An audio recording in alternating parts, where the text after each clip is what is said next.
Kematian Adolf Miller. Selamat mendengarkan. Tuan Besar Adolf Miller tampak duduk tertunduk di kursi kebesarannya sambil memegangi keningnya ketika rombongan Rudolf Miller tiba bersama dengan Leo.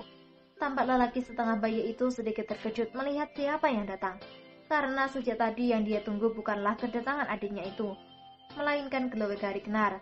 Telah terjadi ancam-mengancam antara Frank dan Adolf Miller yang dilatar belakangi oleh penutupan proyek miliknya itu yang berada di Garden Hills bagian timur. Walaupun Adolf tidak begitu memusingkan tentang ancaman dari magian dari Frank dan Diana Ragnar ini melalui pesan WhatsApp, akan tetapi persoalan demi persoalan yang kini datang silih berganti, mau tak mau membuat kepala keluarga Miller ini stres juga. Dan tahap akhir dari kestresan ini adalah ketika Rudolf Miller sudah berada di ruangan tempatnya menyendiri ini. Baru saja dia mendongak untuk melihat ke arah rombongan yang datang itu. Kini dari ponselnya berdering sekali lagi menandakan bahwa ada pesan baru yang masuk. Tuan Adolf, tolong katakan kepada penjaga pintu pagar Anda untuk memberi izin kami untuk masuk. Kita harus menyelesaikan segala sesuatu yang menyangkut proyek milik Anda yang kami kerjakan di Garden Hills. Begitulah isi pesan tersebut yang dikirim oleh Frank Ragnar kepada Adolf Miller. Sambil sedikit menjambak rambutnya, dia dengan kasar melempar ponsel itu ke arah meja lalu berkata, Leo, pergi temui Ragnar bersaudara itu dan katakan kepada mereka bahwa segala sesuatu tentang proyek itu adalah kesempatan antara mereka dengan Paul.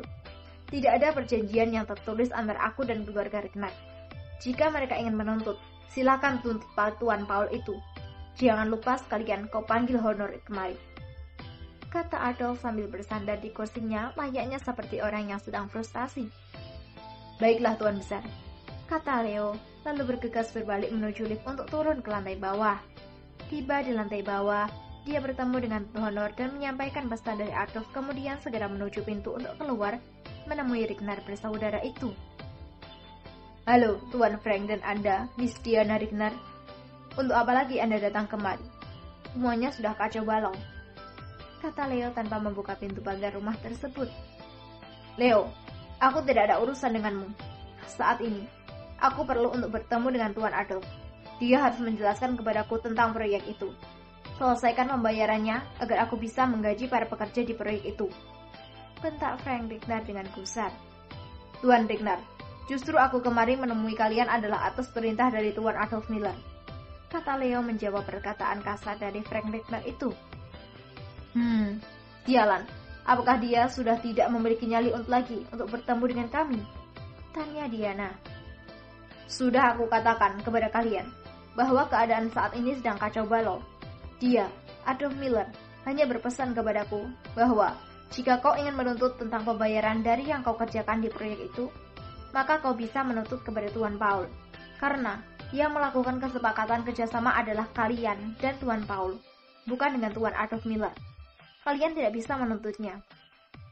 Apakah kalian memiliki surat perjanjian kontrak kerja yang disepakati antara mereka Ragnar dan Tuan Miller? Tanya Leon yang seketika itu juga membuat Frank dan Diana kelabakan. Baiklah, jika kalian tidak punya, maka segera angkat kaki dari sini. Jangan membuang-buang waktuku yang berharga, kata Leo mencibir lalu kemudian berbalik dan pergi sambil berpesan agar para penjaga jangan sampai mengizinkan kedua orang tua itu masuk. Kini, tinggallah Frank dan Diana seperti orang kesurupan. Dia hanya bisa menendang pintu pagar besi itu, lalu jatuh terduduk sambil menangis sejadi-jadinya. Pergilah kalian dari sini, jangan membuat keributan, atau aku akan melempar kalian sampai ke jalan, bentak pengawal itu. Dasar sialan Anda itu, Adolf. Semoga Tuhan menenggelamkan dirimu beserta keluargamu dan juga perusahaanmu, kata Frank Ragnar dengan kemarahannya meluap-luap. Namun, dia segera kabur ketika melihat puluhan pengawal berdatangan sambil membawa alat pemukul yang biasa digunakan oleh satpam. Sementara itu di dalam, telah terjadi pertengkaran hebat antara Adolf Miller yang dibantu oleh Honor dengan Rudolf Miller yang dibantu oleh Albrand. Tampak mereka saat ini sedang beradu argumen. Yang satu mengatakan semuanya pasti baik-baik saja dan masih bisa diatasi, sedangkan yang satunya lagi tetap ngotot agar Adolf mau membayar saham sebesar 30% miliknya itu.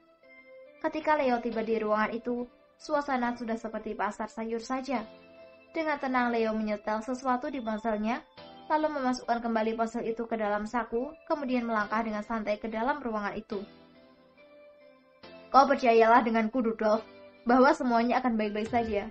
Kuncinya ada di tangan Paul. Saat ini, Paul pun belum ketahuan keberadaannya. Semuanya akan baik-baik saja. Percaya kepadaku, kata Adolf berusaha membujuk. Kak, aku sudah tidak bisa bersabar lagi menunggu dan terus menunggu. Saat ini, aku sudah membawa 2 pengacara untuk menjadi saksi bahwa aku telah menjual sahamku kepadamu, kata Rudolf tetap dengan pendiriannya. Mengapa ketika keadaan sedang kacau seperti ini, kau malah menambah kemelutan? Mengapa, Rudolf? Apakah kau ingin membubuhkan garam di atas luka? Tanya Adolf. Aku menuntut hakku jauh sebelum hari ini tiba. Kau terus saja berjanji dan berjanji. Aku sudah sangat cukup memberimu waktu. Sekarang begini saja, Kak. Oke, jika kau tidak mau mengeluarkan uang untuk membayar harga saham milikku di dalam perusahaan. Jika begitu, aku akan menjual sahamku secara terbuka kepada siapa saja. Kemungkinan terbesar adalah perusahaan Future of Company. Jika aku melelang sahamku kepada mereka, aku yakin mereka tidak akan keberatan untuk membayar seharga 6 miliar dolar. Kata Rudolf mulai mengeluarkan jurus tampung gasnya. Terlalu alot Adolf ini dan tampak seperti sengaja tidak mau membayar. Hal inilah yang membuat Rudolf terpaksa mengancam kakaknya yang tidak becus menjalankan roda perusahaan itu. Sementara itu, bagai disambar petir ketika mendengar ancaman dari Rudolf ini. Bahkan, Adolf tampak terlunjak dan langsung berdiri dari kursinya. Kurang ajar kau, Rudolf. Berani kau menjual sahammu kepada musuh kita. Aku bunuh kau, kata Adolf dengan mata merah. Jerry William adalah musuhmu, bukan musuhku. Aku tidak pernah merasa dia pernah mengganggu kehidupanku. Kaulah yang terus mengganggu.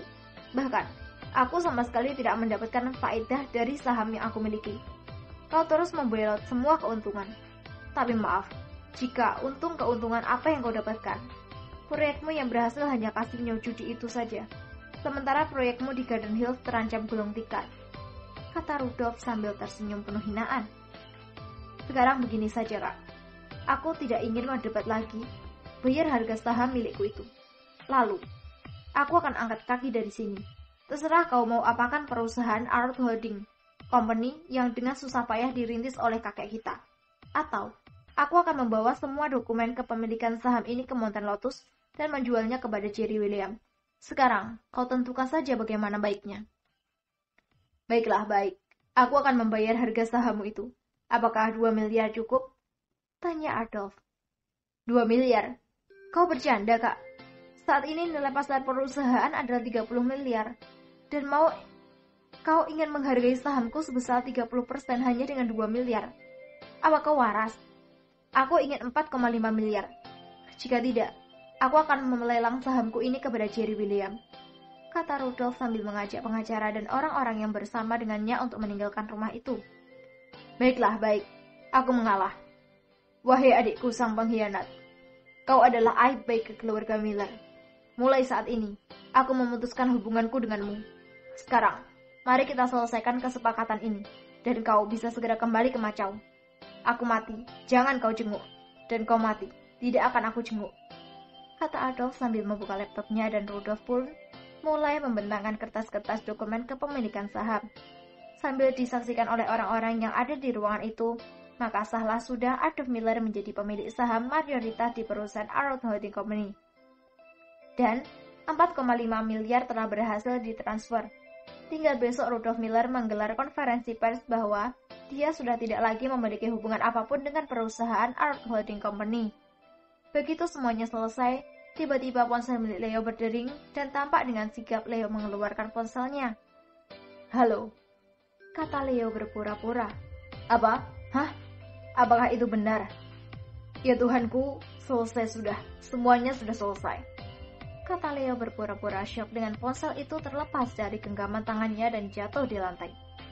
Prak! Ada apa, Leo? Tanya Adolf merasa sangat penasaran. Tuan Paul. Jawab Leo terbata-bata. Ya, mengapa dengan Tuan Paul? Tanya Adolf mulai gelisah. Anak buahku mengatakan bahwa mereka sudah menemukan keberadaan Tuan Paul, tapi mereka sudah didahului oleh anak Jerry William. yaitu Joe. Dan saat ini, Tuan Paul sudah dibekap dan dibawa menggunakan helikopter ke Mountain Lotus. Jawab Leo dengan tangan gemetaran. Apa? Oh Tuhan, aku sudah kalah. Aku sudah kalah. Lalu, bruk. Tampak Tuan Adolf jatuh tersungkur di lantai ruangan itu sehingga suasana kembali heboh. Ayah, ayah! Jared Honor melihat ayahnya mendadak kolaps. Panggil ambulans. Ayo Leo, bantu aku. Mari Tuan Muda, kata Leo bergegas membantu. Kau Rudolf dan kau juga Albert, kalian berkontribusi atas penderitaan yang dialami oleh ayahku. Mulai saat ini, kalian adalah musuhku. Bahkan, lebih berat daripada permusuhanku dengan keluarga William. Cepatlah Tuan Muda, nanti saja urus masalah dengan Tuan Rudolf. Ayahanda terkena serangan jantung, kata Leo. Mereka semua lalu bergegas menuju lift lalu segera menggotong tubuh Adolf Miller. Lama sekali ambulan ini datang. Sabarlah Tuan Muda, mungkin sebentar lagi. Kita tunggu saja, kata Leo. Kini tampak jari tangan Adolf bergerak-gerak seperti memanggil putranya. Melihat ke arah ayahnya itu, Honor pun akhirnya mendekat dan bertanya. Iya ayah, ada apa? Honor, ayah telah kalah. Ayah tidak bisa menebus kepercayaan yang diberikan oleh kakak uyutmu, Arnold Miller. Selanjutnya, perusahaan berada di tanganmu. Segeralah kembali ke daratan dan susun kembali kekuatan di sana. Kita mungkin tidak bisa lagi memasuki negara ini. Tapi di Indonesia juga ada Future of Company dan Tower Propier. Kesempatan untuk membalas kekalahan masih ada. Jaga dirimu baik-baik. Setelah tiba di daratan Tiongkok, temui Tiger. Dia adalah orang kepercayaan kakekmu. Dia yang akan membimbingmu. Selesai berkata seperti itu, tampak tangan Adolf terkulai lemas dan jatuh di atas paha putranya. Ayah! Ayah! Tuan Muda, Tuan Besar sudah mati. Mungkin terlalu banyak tekanan yang dia terima.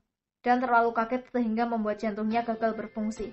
Relakan, dan saya harap Anda tabah, kata Leo berusaha menenangkan. Kak, tampak Rudolf dan Albert berusaha mendekati tubuh Adolf. Pergi kalian, pergi. Bang Abal, usir orang-orang ini. Aku tidak mau jenazah ayahku ditentu oleh bangsat ini. Baiklah, aku akan pergi. Mari Albert, kata Rudolf dan mereka pun segera memasuki mobil dan berlalu meninggalkan rumah milik keluarga Miller itu. Halo semuanya, episode ini sudah selesai.